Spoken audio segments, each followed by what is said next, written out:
24 সালের অভ্যুত্থানের পরে আজকে এই 12 ডিসেম্বরে 25 সালে দাঁড়িয়ে শরীফ ওসমান হাদির গায়ে এই যে বুলেটটি লেগেছে, তার মাথায় হত্যার উদ্দেশ্যে তাকে যে বুলেট বিদ্ধ করা হয়েছে, এই বুলেট শুধুমাত্র শরীফ ওসমান হাদির মাথায় নয়, এই বুলেট বাংলাদেশের ফ্যাসিস্টের বিরুদ্ধে দাঁড়িয়ে যাওয়া যে অভ্যুত্থান, সেই অভ্যুত্থানের বুকে করা হয়েছে।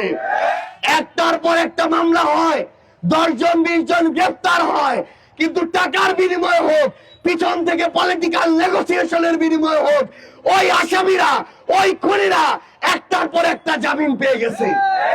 আমাদের সামনে শুধু নির্বাচনী লড়াই নয়, আমাদের সামনে বাংলাদেশকে রক্ষা করার লড়াই। আমরা আমাদের সহযোদ্ধা শরীফ ওসমান হাদি ভাইয়ের জন্য আপনাদের সবার কাছে দোয়া চাই। আমরা তাকে এই দুনিয়াতে, আমাদের আল্লাহর কাছে আমরা এইটুকু প্রার্থনা আমাদের, যেন তিনি আমাদের হাদি ভাইকে আমাদের মাঝে আবারও রাজপথে ফিরিয়ে দেন।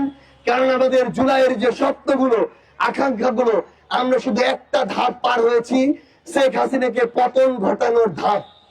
আমাদের আগামীতে অনেক ধাপ বাকি আছে আমাদের কাঙ্ক্ষিত বাংলাদেশ গড়ার।